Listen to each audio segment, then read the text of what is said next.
여러분 안녕하십니까? 힐링 토크 회복 플러스의 하근수 목사입니다. 안녕하세요. 이지입니다. 이지 씨, 네.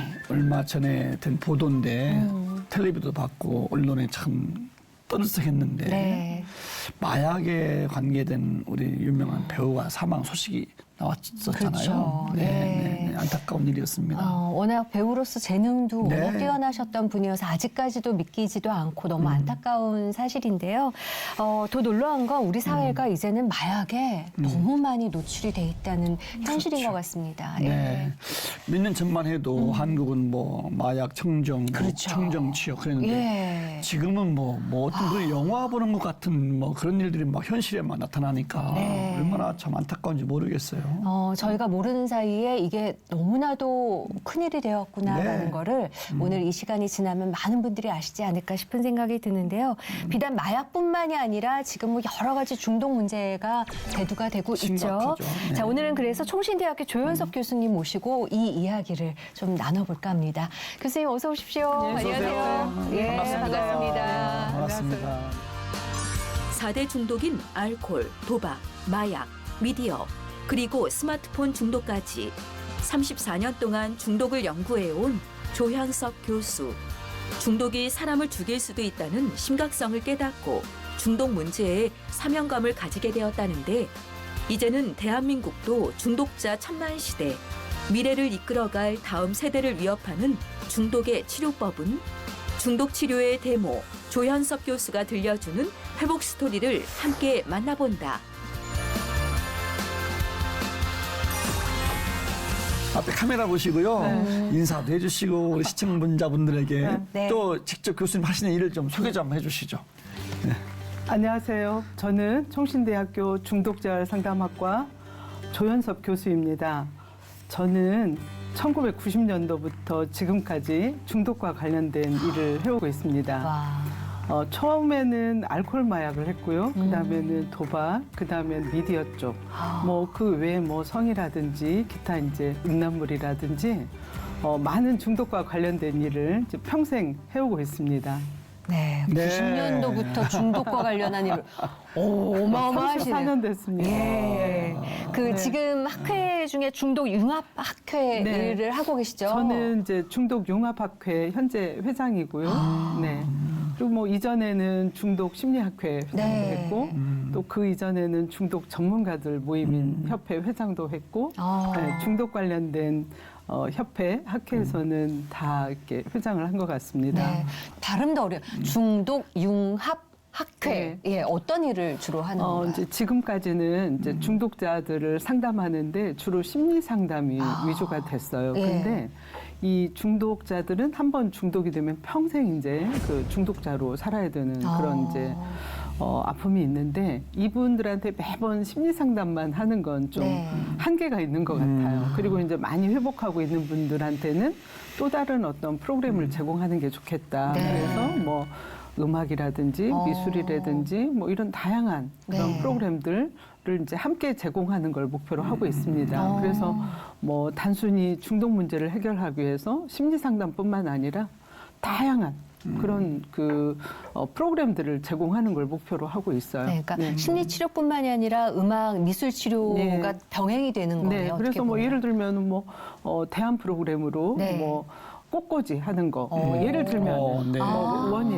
뭐 좋네요. 비법이라든지 예. 뭐 기타 뭐 최근에 어떤 이슈를 따라가면서 네. 그때 이제 좋은 프로그램들이 있으면 같이 병행을 해서 이 중독자들이 정말 힐링이 되고 네. 또 회복할 수 있는 그런 거면은 이제 제공하는 거를 여러 가지 방법을 제공하는 걸 목표로 하고 좋네요. 있죠. 운동, 뭐 요즘 좋은 곳으로 맞습니다. 시선을 네, 예, 운동도 바꿀 수 그렇고요. 있도록. 요리도 하고 뭐 다양한 걸 그러네요. 하는 걸 목표로 하고 있습니다. 예. 네. 한마디로 우리 교수님을 이렇게 표현하면 좋을 것 같아. 중독 치료의 데모. 예, 확 와닿아요. 한마디로 정의하면 예. 네. 어쨌든 이쪽 전문가신데 네. 우선 중독이라는 것이 어떤 건 좀 쉽게 설명 한번 해주시죠. 그러니까 이제 많은 분들이 뭐 이렇게 중독에 대해서 네. 이야기는 하면서도 네. 잘못 알고 있는 경우들이 많더라고요. 네, 이제 네. 예를 들면 뭐 알코올 중독이다 그러면 1년 내내 마셔야 되고 네. 도박이라고 하면 도박도 매일 해야 되는 걸로 알고 있는 게 이제 일반 사람들의 생각인데요. 네. 그게 틀리진 않습니다. 그런데 매일 마실 수가 없어요. 그러니까 이제 뭐 한 달 중에 뭐 한 일주일을 안 마신다든지 네. 간헐적으로 띄어서 그러면 이제 중독이 아니고 좋아하는 걸로 표현을 하던데 그렇죠. 실제로 중독이라고 하는 거는 행동도 있죠. 내가 이제 그 매일 마신다든지 뭐 또 매일 도박을 한다든지 네. 매일 게임을 한다든지 그런 것도 있지만 생각이 더 중요한 거예요. 생각이. 지금 술을 마시고 있지 않지만 나한테 기회가 오면 술을 마시겠다. 나한테 기회가 있으면 도박을 하겠다. 네. 내가 지금 수업 끝나고 나면 게임을 하겠다. 그러니까 더 중요한 거는 실제로 그걸 하는 것보다도 그 생각이 항상 내 머릿속에서 떠나지 않는 거죠. 그래서 우리가 이제 중독을 정의할 때는 강박적인 행동, 네. 그리고 사고. 사고. 이게 항상 같이 이제 평가가 되고 그다음에 시간이 지나면서 내성이 생기는 거죠. 네. 술의 양이 증가하고 도박의 시간이나 도박 비용이 증가하고 네. 뭐 게임이나 스마트폰 하게 되면은 시간이 이제 증가하고 이제 이런 것들이죠. 그래서 내성이 생기는 것. 이게 이제 중독에서 굉장히 중요한 개념이고 또 하나는 금단 증상이 생기는 거예요. 예를 들면 술을 마시던 분이 술을 마시지 않으면 굉장히 불편한 일이 생겨요. 짜증이 많아지고 뭐 식은땀이 흘리고 네. 뭐 수면에 방해가 오고 이제 이런 일련의 일들이 오고요. 심각하면은 환청 환시도 경험하게 돼요. 네. 그래서 이제 정신과적인 어떤 증상들을 경험하게 되거든요. 이제 그럴 때 우리가 중독이 됐다 이제 네. 얘기를 하고 또 중독에서 빼놓을 수 없는 것 중에 하나가 재발이에요. 제발. 네, 제가 말씀드렸죠. 굉장히 죽을 때까지 진행된다. 그 욕구가. 그 재발이 굉장히 자주 돼요. 네. 그것 때문에 이제 본인들도 힘들고 그렇겠어요. 아까 말씀드린 것처럼 심리 상담으로는 너무 이제 이게 장기적으로 가야 되니까 네. 다양한 프로그램도 같이 제공하는 걸 목표로 하고 있는 게 이제 이런 특징이에요. 그래서 네. 이제 재발이 잦다. 그래서 이분들은 아침에 눈 뜨면 오늘 하루만 참자요. 네.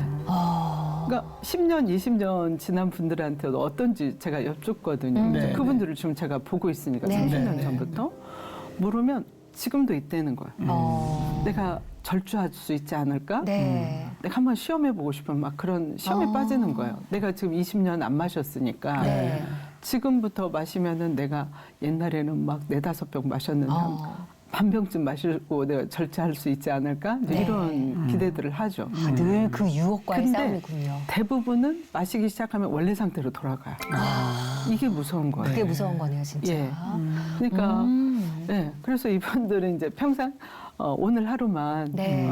마시지 말자, 하지 말자. 이제 이걸 아침에 눈 뜨면 뭐 기도처럼 하고 생활을 하시죠. 네. 가끔 뉴스에 보면은 그 어린 소녀들을 대상으로 성적인 문제를 네. 일으키는 사람들. 네. 근데 우리가 볼 때는 애기 이성을 느낄까 과연 그런 애들한테서도.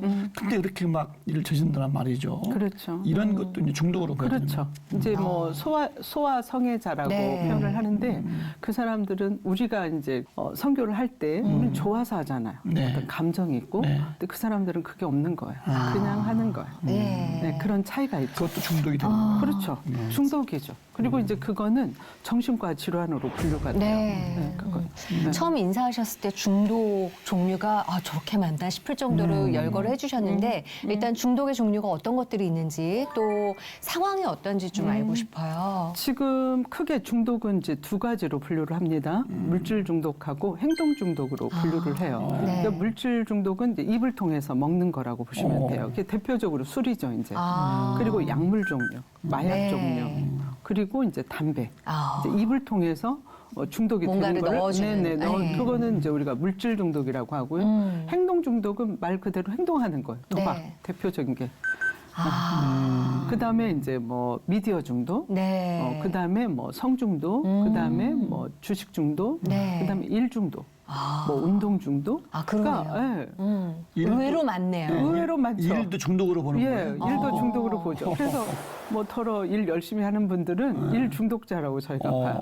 예. 그 중독 인구가 우리나라에 어느 정도인 거예요, 그럼 교수님? 엄청 많겠는데. 예. 지금 공식적으로 국가에서 발표한 뭐 이 4가지 정도 중독에 대해서 네. 다가 아니에요. 네. 알코올, 그다음에 마약, 뭐 도박, 도박, 예. 미디어 이쪽을 보면 한 1,000만 명 정도로 보고 있어요. 이야. 그러니까 뭐 기타 뭐 다른 중독까지도 하면 훨씬 더 그 숫자는 많을 거라고 그렇겠네요. 보고 있죠. 그러니까 예. 굉장히 많습니다. 전체 인구 대비해서 봤을 때. 그리고 중독자의 가족들까지 포함하면은 그렇죠. 예. 그러니까 지금 우리가 4인 기준으로 하면 음. 이제 중독자 빼고 3인 기준 하면 네. 이게 3천만 명이 되는 거죠. 중독의 문제를 안고 있는 분들이요. 그런데 그러네요. 뭐 실제로 가족 같은 경우에는 네. 중독자보다 더 많은 교육과 상담을 받아야 되는 그런 상황이죠. 네, 지켜내야 되니까 또. 그렇죠. 대부분은 우울이나 불안이나 신체화 장애 뭐 이런 그 장애들이 굉장히 심하고요. 그래서 본인의 문제를 해결하기 위해서도 이제 치료가 필요하고요. 네. 그다음에 이 가족을 이해하는 위해서. 교육을 네. 받아야 그렇네요. 되는 중독이 왜 되고 예. 어떤 증상이 생기고 그러니까 어떤 때 보면은 그런 거에 대해서 호소를 하시는 분들이 계세요. 네. 아니 난 당사자가 아닌데 내가 왜 더 많이 어. 이 교육이라든지 그렇죠. 상담에 더 많이 네. 와야 되느냐. 네. 좀 교육을 시키거든요. 이 쉽지 중독자를 않네요. 이해해야 일단은 상처가 많이 줄어들어요. 네. 그분이 예를 들면 욕을 한 거, 그분이 와서 뭐 폭행을 한 거, 네. 일련의 뭐 이해할 수 없는 그런 행동들이 일종의 중독 때문에 생기는 증상이라는 걸 알 때 내 상처가 많이 줄어들거든요. 그러니까 이제 우리가 얘기할 때 감기 걸린 사람이 기침하는 걸 우리가 나무라진 않잖아요. 그렇죠. 중독이 됐을 때 공통적으로 표현하는 그런 태도들이 있거든요. 증상에 대해서. 그건 증상이라고 네. 보고 네. 그거는 네. 나에 대한 개인적인 비난이나 뭐 미워 감정적인 상처가 게 아니라는 거 아니니까. 예. 이제 이해시켜주는 것부터 해야 되기 때문에 쉽지 않아요. 네, 가족들이 훨씬 더 네. 그- 어쨌든 뭐 2명 중에 1명은 중독자든지 간에 중독에 가까이 근접해 갈 수 있는 네. 위험을 가지고 있는 분들이라고 보면 되는 거예요. 그죠? 음. 한 가지 예를 들어서 이제 술을 좋아하시는 분들 가운데 네. 중독은 아닌데 참 즐기신데 애주가 다르잖아요. 어디까지가 애주가고 중독이고 왜 또 중독에 빠지는지 네. 조금 설명 좀 한번 그러니까 부탁드릴게요. 그게 참 힘든 것 같아요. 그럴 것 구분을 같아요. 하는 게. 예. 네. 그러니까 이러거든요. 어떤 분이 와서 아니 우리 직장의 동료는 나보다 더 많이 마신다. 근데 왜 그 친구는 아니고 나는 키냐. 네. 이렇게 얘기를 억울할 수 그래요? 있죠. 하는 경우가 있어요. 그러니까 양으로 따지면 억울하죠. 네. 네. 근데 이제 우리가 판단하는 기준이 양이 아니에요. 물론 양도 있어요. 뭐 네. 매일 마시는가, 얼마나 마시는가 있지만 그것으로 인한 그 사람의 행동을 보는 거예요.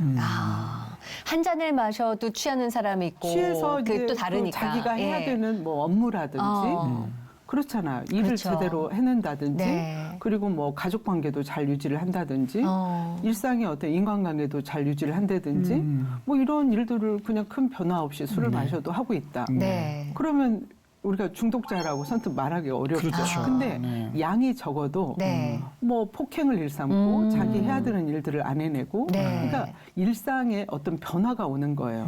그러니까 중독이 됐는가 안 됐는가는 네. 일상생활을 이분이 제대로 해내고 있는가 안 해고 있는가 이게 더 중요하다고 체크 보는 포인트가 거죠. 되겠네요. 그렇죠. 예. 그러니까 양보다 시간보다도 이 사람이 지금 이전에 했던 행동들을 잘 해내고 있는가. 네. 여기에서 이제 좀 굉장히 전문적인 판단이 진행되는데 어쨌거나 제가 본 경험으로는 처음에는 그게 유지됐더라도 네. 장기간 하게 되면 어쨌거나 중독 상태에 빠진다. 네. 네, 결국은. 중독에 빠지는 원인이 이렇게 좀 공통적인 게 있을까요? 네, 어떤가요? 있습니다. 그러니까 중독자들의 이제 공통적인 특징 중에 하나는 유전된다는 거예요. 중독 유전이 됩니까? 네, 유전이 그건 좀 됩니다. 절망적인 소식인데요. 그래서 이제 우리가 중독자들이 오게 되면 3대를 봐요. 우리 아버지, 우리 할아버지까지. 근데 확실히 이 집안에 네. 중독자가 있는 집들이 중독이 될 가능성이 많아요. 그래서 일단 뭐 그 학문적으로는 유전이 된다는 거에는 이견이 없습니다. 그리고 이제 보는 것 중에 하나가 저는 그 가정의 상황이라고 봐요. 그러니까 부부 관계가 좋은가, 가족 관계가 좋은가 이게 네. 굉장히 많은 영향을 미쳐요. 그러니까 부부 관계가 좋지 않은 분들은 일단 뭐 아이를 낳아서도 잘 네. 키우지 않잖아요. 네. 네. 그리고 이제 가족 관계가 유지되지 않는데 제가 볼 때는 뭐 유전도 크지만 더 큰 원인은 이 가족 관계, 부모가 자녀를 어떻게 키웠는가. 네.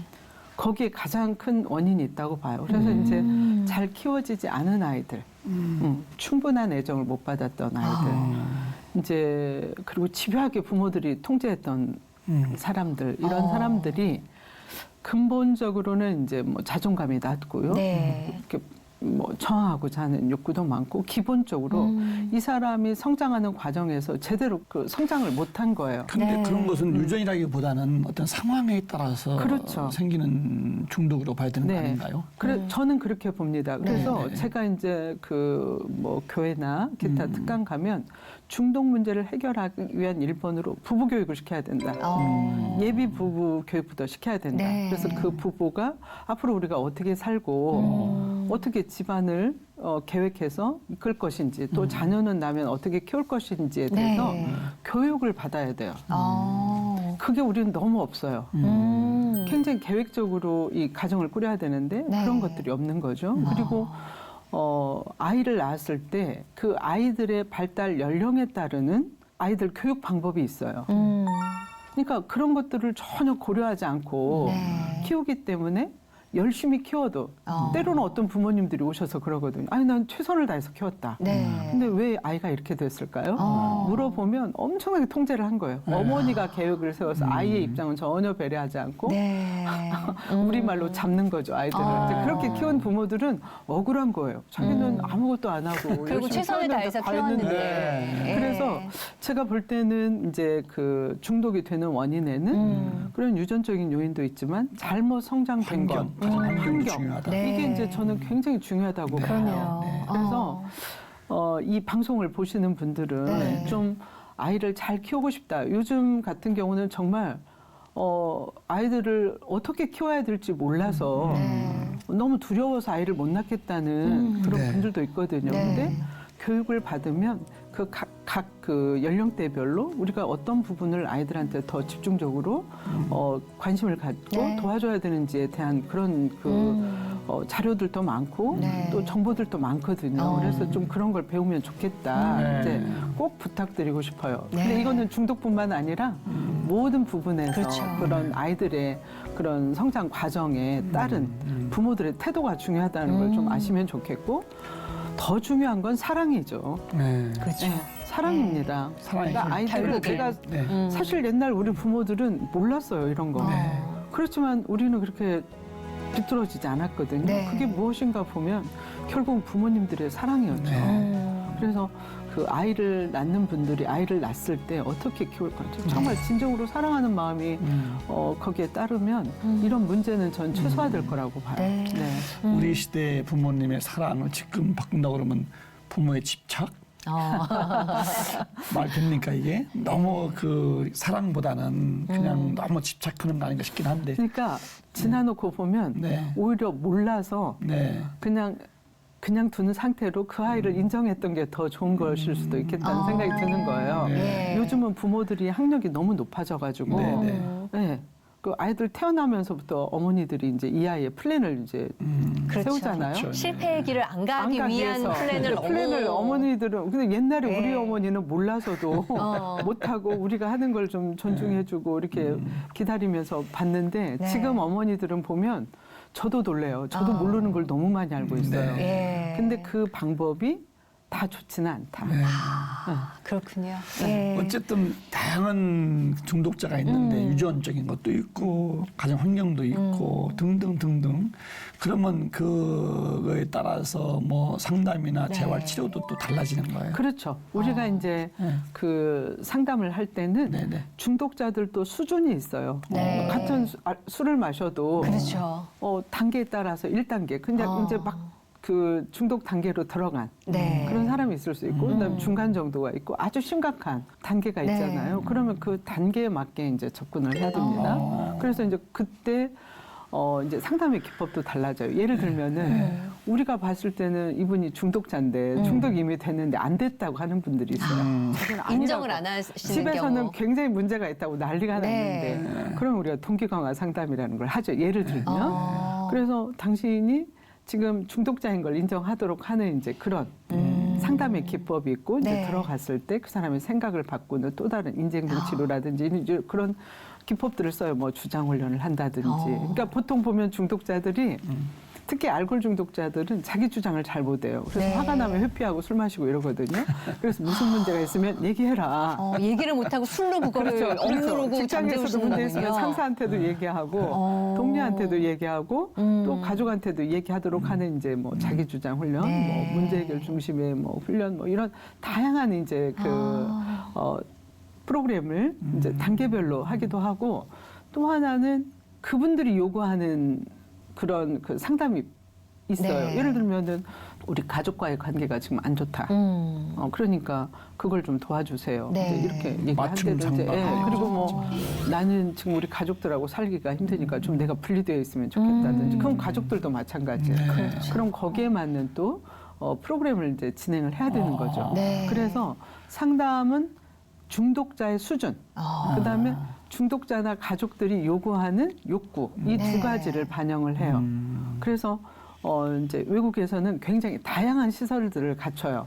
지금 사실은 우리나라는 그 부분이 굉장히 취약합니다. 네. 그래서 이분들의 욕구나 수준을 고려한 프로그램들이 이제 진행이 돼야 되는데 제가 볼 때 우리나라는 이제 1단계에 머무르고 있다. 이게 이제 제가 이렇게 오랜 동안 중독 분야에 있으면서도 네. 지금 돌이켜 보면 참 아쉬운 부분이에요. 제가 더 적극적으로 했어야 됐나? 그래서 이제 지금도 뭐 이전에도 뭐 행사만 있으면 지금 같은 외래 상담센터 시스템으로 안 된다. 네. 그래서 이제 외국 같은 데서는 공동체 프로그램을 통해서 이 중독 문제는 술 먹지 마. 요것만 다룰 수가 없는 거예요. 네. 그래서 온전히 그 개인을 바꾸거든요. 눈 떠서 잘 때까지. 네. 근데 제가 이제 드리고 싶은 말씀은 우리가 중독은 치료라는 단어를 잘 안 쓰려고 그래요. 아, 그래요? 네, 중독은 회복시킨다고 얘기를 하고 회복시킨다. 회복한다고 해요. 그 이야기를 하는 그 중심에는 이게 중독은 약을 먹거나 수술해서 해결되는 문제가 아니라는 네. 거예요. 그 어떤 영적인 문제가 있다. 네, 영적인 문제가 있는 예. 거죠. 그래서 아까 재발도 말씀하셨는데 예, 이게 그럼 중독에서 완전히 벗어나기는 어려운 거예요? 그렇다고 보는 거죠. 아까 제가 그래서 오늘 하루만 평생. 참자고 했잖아요. 네. 그리고 이제 이 중독이 되는 과정에서 인간의 변화가 되게 많아요. 성격도 나빠지고요. 예. 그래서 이제 중독자 관련된 뭐 가족이나 주변 사람들이 이전에는 이러지 않았는데 얘가 되게 나빠졌다. 이제 이런 네. 얘기를 하는 것 중에 하나는 중독이 되면 그것만 많이 먹는 게 아니고 그 행위만 하는 게 아니라 사람 자체가 변해요. 네. 네, 나쁜 쪽으로. 그래서 그냥 뭐 어떤 거를 하지 마. 뭐 이 수준으로 해서는 안 된다고 보고 있고요. 네. 뭐 이 중독 관련된 뭐 전 세계에서 하고 있는 프로그램들이 있어요. 효과적인 네. 프로그램. 이제 그게 이제 치료 공동체라는 그런 프로그램인데 같이 살면서 이 사람이 눈 뜨면서 잘 때까지 모든 생활 습관을 바꾸는 거예요. 네. 단지 뭐 술 안 마시고 도박 안 한 게 아니라 생각하는 것부터. 네. 아침에 눈 뜨면 술 먹는 거, 도박하는 거. 아까 제가 말씀드렸죠. 그것만 생각한다고요. 네. 그래서 다른 쪽에는 관심이 없어요. 그렇죠. 세상이 어떻게 돌아가는지, 네. 지금 물가가 어떤지, 지금 뭐 이렇게 총선이 앞둬서 이 네. 난리가 났는데도 아무 관심이 없어요. 그냥 술 먹고 도박하고 네. 게임하고 뭐 예를 들면은 이제 그런 거에 너무 뭐 몰입을 하니까 네. 이제 아침에 그 프로그램의 일례를 좀 하나 들면 일어나면 그 신문, TV를 보는 담당이 있어요. 네. 그래서 그분이 이제 아침부터 얘기를 해줘요. 다 일어나서 오면 오늘은 비가 온다, 눈이 온다. 그리고 오늘은 지금 우리나라 이슈가 지금 총선이다. 그럼 뭐 민주당, 뭐 더불어민주당, 뭐 국힘 지금 상황이 어떻다. 그리고 미국에서 지금 트럼프하고 바이든이 지금 뭐 선거운동을 하고 있는데 그래서 자꾸 관심을 갖게 하는 거예요. 그리고 물가가 어떻다. 네. 뭐 예를 들면, 그러니까 내가 살아가는데 필요한 정보들을 다 아침에 일어나면 30분 정도 공유를 해요. 지금 세상이 이렇게 현실감을 돌아가고 넣어주시는 있어. 거네요. 지금 세상이 이렇게 돌아가고 있어. 네. 이제 그런 것들부터 알려주는 것부터 시작해서 눈 뜨고 어떤 인간으로서 해야 되는 그런 생활 이런 네. 것들을 하게 해요.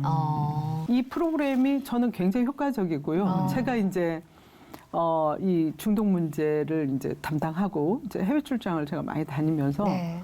우리나라는 그때 이제 병원밖에 없었어요. 그러니까 병원 갔다 오면은 다 그냥 병원 앞에서 그냥 바로 마트 가가지고 술이 취해서 우리가 끌고 와야 되는 그런 상황들이 많아서 예. 그때는 뭐 회복률이 1%네, 2%네 하는데 네. 제가 해외에 나가서 이제 도대체 여기는 회복률이 몇 프로냐? 그랬더니 뭐 7, 80%가 된다는 거예요. 제가 잘못 들었나 7%를? 예. 그렇게 계속 확인을 했어요.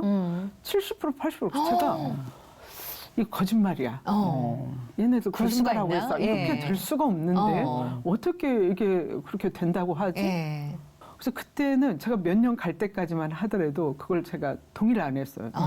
분명히 우리가 이게 외국에서 오니까 뻥친 거다. 조작한 거다. 네, 그렇게 이제 생각을 했죠. 네.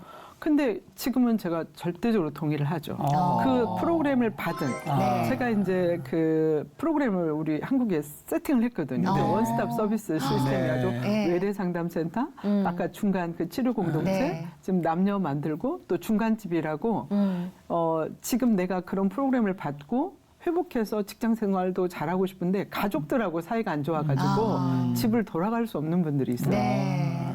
그래서 이제 이분들끼리 살게 하는 공동체가 중간집이에요. 그다음에 네. 직업재활. 이걸 이제 5단계를 시행을 중간집. 해본 네. 사람들이 지금 다 회복하셔가지고 네. 전문 병원, 전문 시설에서 일을 하고 계신 거예요. 아. 그게 맞았던 거예요. 네. 그래서 제가 희망이 있네요. 지금도 이제 그런 시설들을 만들기 위해서 굉장히 노력을 많이 하고 있죠.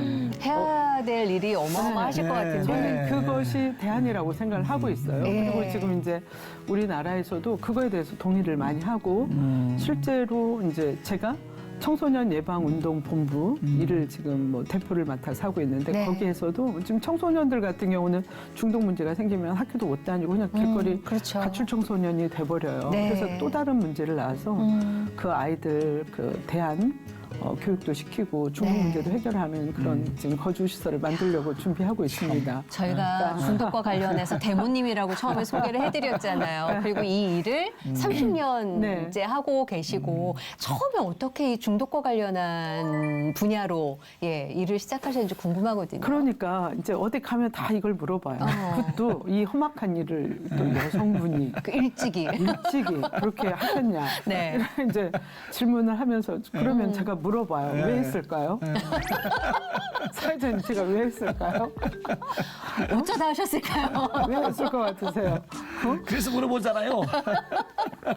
네. 대개는 1번이 아버님이 알코올 중독자인가 중독자인가 의심을 많이 받아요. 네. 주변에 혹시 누가 있지 않았을까? 대개는 혹시 뭐 아버님이 이렇게 중독자 아닌가 하고 물으셔요. 네. 대부분은. 그거 안 하시고. 네, 그래서 이제 아버님이 아니시다. 네. 정말 우리 아버님 술 담배 안 하셨고, 뭐 교회 열심히 다니시고 전혀 뭐 이렇게 네, 드시지 않은 분이고, 네. 또 그러면 이제 우리 남편한테 가는 거죠. 그러면 또 남편이 중독자인가 이제 이런 오해를 받죠. 네. 근데 이제 그건 아니고 제가 이제 그 네. 석사를 졸업하고 상담 전문가 자격을 따고요. 이제 우리는 병원에서 트레이닝도 받고 이랬거든요. 네. 근데 취업을 했는데 그 병원에 중독자들이 굉장히 많았어요. 한 50명 정도. 처음 간. 근데 거기 그 당시에는 이제 중독 치료를 이렇게 지역사회에서 안 하니까 네. 이제 가족들이 너무 힘드니까 그냥 병원에 쳐넣는다고 말을 하죠. 그때만 하더라도 30년 전이니까. 그 34년 전. 그때만 하더라도 정신보건법도 없고 하니까 네. 거기 그냥 넣어놓으면 가족들이 분리가 되고 네. 어쨌거나 가족들이 좀 숨 쉴 수가 있어서 많이 있었어요. 네. 그래서 이제 그분들을 만나게 됐는데 실제로는 이제 그 병원의 원장님이 미국에서 16년간 정신과 의사를 하고 오신 분인데 네. 미국에서는 심리학자들이 굉장히 그 정신과에서 활동을 많이 하거든요. 그래서 이제 저한테 활동을 많이 하기를 권하셨죠. 근데 그 당시에 조현병, 네. 지금 조현병 환자들은 쇠사슬에 묶어놨어요. 병원에서도. 영화에서 보는 것처럼. 네. 실제로 병원에. 그러니까 제가 지금 교수가 돼서 그런 어떤 이상심리, 정신과 네. 환자에 대해서 이야기를 할 때 그때 트레이닝 받고 병원에서 생활할 때는 너무 힘들었지만 그게 또 굉장히 요즘은 그런 상태를 보기가 힘들어요. 왜냐하면 약이 좋아졌거든요. 네. 근데 그 당시만 해도 이제 약이 없어서 뭐 우울증 환자는 지금은 우울증 환자 뭐 약 먹고도 일상생활이 가능합니다. 그렇죠. 네. 그 당시는 그렇게 하지 못했어요. 네. 다 그냥 오시면 누워 계시고 잠만 자고 재우는 거군요. 네, 이제 그리고 뭐 조현병 환자들은 심지어 뭐 상태가 심각해서 이렇게 범잡할 수가 없고. 네. 근데 이제 저보고 계속 뭔가를 하라고 이렇게 얘기를 하셔서 우리 알코올 중독자, 마약 중독자 축구를 하고 있다가 저를 막 손을 들면서 이제 제가 그때 과장이었거든요. 네. 저 과장하고 뭐 농담도 하고 그러는 거예요. 근데 제가 그때 탁 스친 거죠. 아, 저 사람들은 대화는 되겠구나. 대화는 되겠구나. 그래서 그 길로 원장님한테 찾아간 거죠. 네. 그래서 중독자 치료를 한번 해보고 싶다.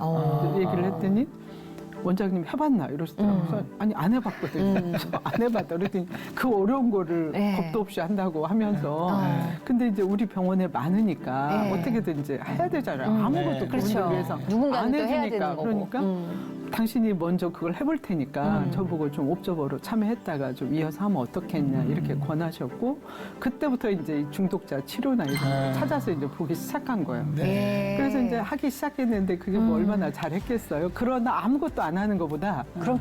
이 젊은 미스가 이 아저씨들이 아무것도 안 하고 있는데 네. 와서 이렇게 1시간씩 2시간씩 만나고 하니까 열심히 오셨어요. 또 그분들이. 그분들도 이제 별게 없으니 할 일이 없으니까. 네. 그래서 이제 이 프로그램이 잘 된 거예요. 말하자면 네. 참여율이 높고 네. 그래가지고 그러니까 또 학회에서 저보고 중독 치료한다고 발표하라고 그러고 근데 이게 이제 제가 어쩔 수 그렇게 없이 길이 이제 정해진 거네요. 하게 된 거예요. 예. 근데 이제 그것도 있었지만은 그러면서 가족들을 제가 만나게 된 거예요. 이 그 중독자의 상담을 하면서 가족들. 가족들을 만나면서 가족들이 그 당하는 고통이 얼마나 큰가를 알게 됐어요. 그러니까 저는 우리 집에 술 마시는 분이 없으니까 몰랐던 거죠. 네. 근데 이제 그 정말 그 가족들의 사연들 그리고 이제 하루는 어떤 분이 오셨는데 귀를 이렇게 붕대를 이렇게 감고 오신 거예요. 네. 그래서 그냥 뭐 어디 다쳤으려니 하고 제가 아니 어찌 그러시냐 그랬더니 남편이 술 드시고 오셔가지고 칼을 던졌다.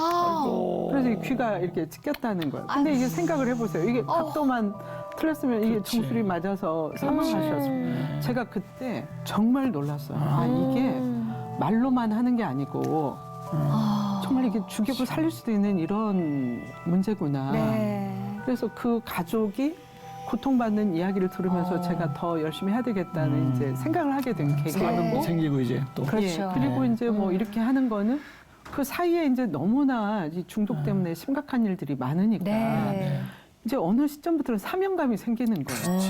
뗄 수가 없는 알코올 상담센터 우리나라 지역센터에 있는 그런 세팅하는 일을 제가 이제 그 복지부 산하에 근무를 하고 있었거든요. 네. 연구소에. 근데 거기 복지부에서 지역사회 알코올 상담 이제 중독일을 했으니까 네. 만들어라고 해서 또 이제 만들게 된 거예요. 그러니까 또 그 십몇 년 그냥 또 그 일을 막 하느라고 됐고 그 다음에는 이제 도박 바다 이야기 생기면서 네네. 그 굉장히 이제 도박이 사회적인 문제가 문제가 됐죠. 많았죠. 사회적인 네, 문제가 네. 생기면서 네네. 사행산업감독위원회가 이제 총리실에 생기게 됐죠. 네. 그래서 그때 제가 이제 중독 전문직 공무원으로 네. 이제 가게 되면서 네. 또 이제 도박과 관련된 뭐 정책 만들고 뭐 또 시설 만들고 하는 일을 또 막 해야 됐어요. 네. 그러니까 이게 이제 저의 의지도 있었지만은 저의 어떤 저한테 주어진 네. 일 이것 때문에 제가 이제 계속 하게 되고 또 대학에 와서는 또 이제 미디어 센터, 청소년 관련된 그렇죠. 또 센터들을 운영도 하고 그러니까 저는 이제 제가 아마 뭐 아까 그 데모라고 한 그 사람들의 평가를 들어보면 단순히 학자가 아니고 네. 정책도 했고 그러니까. 그런 뭐 시스템 네. 다 만들고 네. 또 제가 다 운영을 했어요. 해보면서 했거든요. 네. 이게 그냥 하는 거하고 다르니까. 그래서 이제 온 이제 중독자들을 다 만나는 네. 네. 그런 어떤 이제 기회가 있었기 34년 때문에 동안 많은 경험하셨는데 그렇죠. 예. 모든 중독이 다 네. 뭐 피해도 크고 네. 참 그렇지만 질문이 맞나 모르겠습니다. 그 중에 제일 좀 위험한 중독, 뭐 관심이 많은 중독, 뭐 그런 게 혹시 뭐 있으세요? 예, 이 질문도 저한테 되게 많이 하는 그래요? 질문이에요. 네. 네, 직접 제가 했기 때문에 네. 저는 도박이라고 봐요. 도박. 1번은. 왜냐하면 그러니까 알코올이나 마약은 가족들이 알아요. 네. 하는지를 주변 사람들도 알고 어. 그래서 많은 이제 준비들을 해요. 네. 그래서 뭐 알코올 중독자 가족들은 저희가 교육도 해요. 뭐 아버지 앞으로 되어 있는 재산 관계라든지 네. 뭐 집이라든지 이 양반들이 술 드시고 보증을 쓰거나 하면 뭐 집이 날아가니까 그래서 준비가 되고요. 가족들도 준비를 해요. 네. 우리 아버지가 우리 남편이 경제 행위를 뭐 잘할 수 없으니까 우리가 이제 어떻게 대처를 해야겠다는 준비들은 하시거든요. 네. 도박은 다 날리고 그 다음에 알게 돼요. 어느 날 갑자기. 어느 날 갑자기 뭐 직장을 잘리고 우리 집에 없어져 버리고 또 그것을 떠나서 빚이 이제 나한테도 오는 거예요. 네. 내 도장 가지고 가서 또 대출도 받고 근데 네. 그 대출이 뭐 사채업이 이렇게 돼버리면 이게 이제 그 액수도 크고요. 네. 그러니까 그 가족들이 감당해야 되는 몫이 이게 이제 경제적인 문제가 관련이 되니까 정말 저는 굉장히 심각하다고 보고 있고 도박 중독도 많은 편이에요? 많죠. 지금 그러니까 어느 정도냐면 지금은 이제 그 사행산업통합감독위원회가 네. 생겨서 많이 이제 그 일도 하고 해서 이전보다는 훨씬 좋아진 것 같아요. 근데 제가 있었던 10년 전에는 라스베가스가 도박의 도시잖아요. 네. 거기가 네. 4.1%면 네. 우리는 6.5% 이렇게 됐어요. 네. 우리나라가 오히려 더. 많았어요. 와. 실제로 우리나라가 중독의 종류도 많고요. 네. 도박을 할 수 있는 그 장면이 너무 많아요. 그러니까 예를 들면은 우리나라가 지금 사행산업이라는 걸 통해서 합법화를 시켰거든요. 네. 원래 도박은 불법이잖아요. 근데 그걸 할 수 있는 게 경마는 그렇죠. 지금 100년이 넘었어요. 네. 그다음에 그 카지노, 경륜. 네, 카지노. 그다음에 네. 경륜, 경정 이런 것들은 88 올림픽 후에 그 시설을 도박장으로 보니까. 바꾼 거예요. 다. 네. 외국에는 이런 거 없어요. 경정, 경륜 없거든요. 그리고 우리나라 소싸움도 있어요. 청도에. 소싸움. 그러네요. 아, 네, 네, 이게 없는 거거든요. 네. 근데 이것보다도 더 문제가 뭐냐면 장외매장이라는 게 있어요. 네. 그건 뭐예요? 그건 뭐냐면 각각의 도박장에서 하는 걸 스크린으로 싸서 스크린에서 보는 곳 배팅하는 거예요. 와. 그게 예를 그 들면 현장에 가지 않더라도. 네, 분당 지금 영등포에도 그 전 건물의 전층을 쓰거든요. 근데 이 시설이 우리나라에 한 100곳 정도 있어요. 아구야. 네. 근데 외국은 사업장, 사행산업 하나만 정도만 허락을 하고 네. 저 산속에 2개 하거든요. 근데 우리나라는 이 지금 아직 규제가 없는 네. 건가요? 그 지역사회도 꽤 있습니다. 그러니까 이게 사람들이 그건 해도 된다고 생각을 하는 거예요. 그 장소가 지역사회에 있기 때문에. 네. 그래서 어딘가 이렇게 지나가다 보면 그 배팅하는 거 이런 거 알려주는 뭐 시험지 같은 거 팔고 네. 있는 분들이 쫙 그 장외매장 앞에 있는 걸 보게 되거든요. 그래서 장외매장 이용률이 높다는 게 우리나라의 도박 중독률을 높이는 거예요. 그러니까 원래 그러네요. 이 사행산업은 국민들한테 휴식을 주려고 했던 거예요. 그냥 가서 경정 이렇게 하면서 네. 말 뛰는 것도 보고 바람도 쐬고. 하고 바람도 쐬고 시설 엄청 잘 돼 있습니다. 네. 그러라고 만든 건데 일반 시민들은 갈 수가 없어요. 그리고 이제 도박장이 그렇군요. 돼버리기 때문에. 네. 참. 네. 저는 또 우려되는 것 중에 하나가 많은 중독들이 있지만 요즘에는 그 연령대가 내려가는 게 문제가 아닐까. 맞습니다. 특히 아이들 스마트폰 맞습니다. 중독부터 시작이 되는 게 아닐까 맞습니다. 맞아요. 우려가 되거든요. 핸드폰. 어떻게 네, 보세요? 네, 네. 당연히 좀 걱정이죠. 네. 요즘 가장 걱정하는 문제고. 네. 그러니까 모든 중독들이 지금 이제 그 나이가 어려지고 있어요. 그러니까 그러니까요. 제가 병원에 있을 때만 하더라도 병원에 입원하는 중독자들은 되게 남편이었어요. 40대, 50대. 네. 예. 근데 지금은 20대가 와요. 근데 이제 그거는 이 청소년들이 모든 중독이 빨리 노출이 되는 거 돼서. 노출이 되고 또 빨리 되는 거예요. 예를 들면 뭐 술 같은 경우는 보통 우리가 마시기 시작해서 15년에서 20년 중독이 된다면 네. 여성은 그 반절이에요. 그러니까 7, 8년 이렇게 네. 왜냐하면 여성은 지방이 많기 때문에 술을 마시게 되면 분해가 잘 안 돼요. 네. 분해가 안 돼서 시간이 이제 술이 우리 몸에 잔류하는 시간이 긴 거죠. 예. 그래서 이제 반절인데 청소년은 또 그 반절이에요. 그러니까 보통 한 3년 되면 중독된다고 보거든요. 근데 아이들이 뭐 중학교, 고등학교 때 집중적으로 마시면 이미 대학교 와서 중독 상태예요. 와. 제가 이제 그 대학생들 관련해서 강의를 하게 되면 물어보거든요. 네. 일주일에 2-3번 술 마시는 친구 이렇게 물어보면 꽤 손을 들어요. 그러니까 걔네들이 이미 중독된 아이들일 수도 있고 걔네들은 곧 중독이 될 거라고 저는 보거든요. 그 수가 엄청 늘어났어요. 그런데 뭐 술도 그렇지만 아까 이제 스마트폰 얘기하셨는데 네. 스마트폰이 출현한 게 언제일까요? 10년밖에 안 됐어요. 그렇죠. 사실은 100년 되지 않았습니다. 네. 그래서 네. 제가 가끔 이제 뭐 글도 쓰고 하는데 우리가 이제 시대를 나눌 때 구석기, 신석기 이렇게 나누잖아요.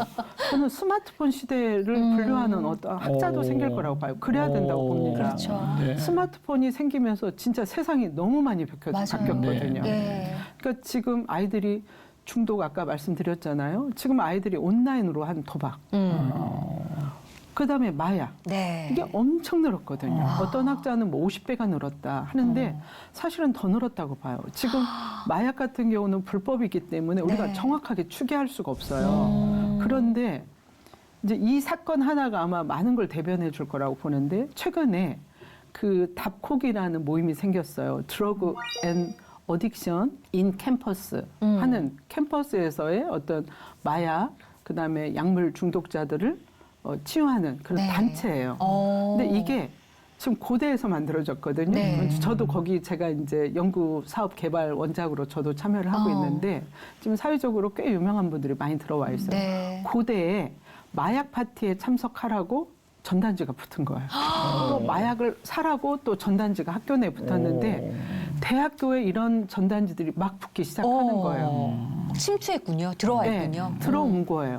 근데 제가 방송에서 이 얘기는 하지 않겠습니다. 네. 이 얘기하면 이거 보고 또 이게 호기심이 생겨서 할 텐데 인터넷 스마트폰으로 쉽게 구입할 수가 있는 거예요.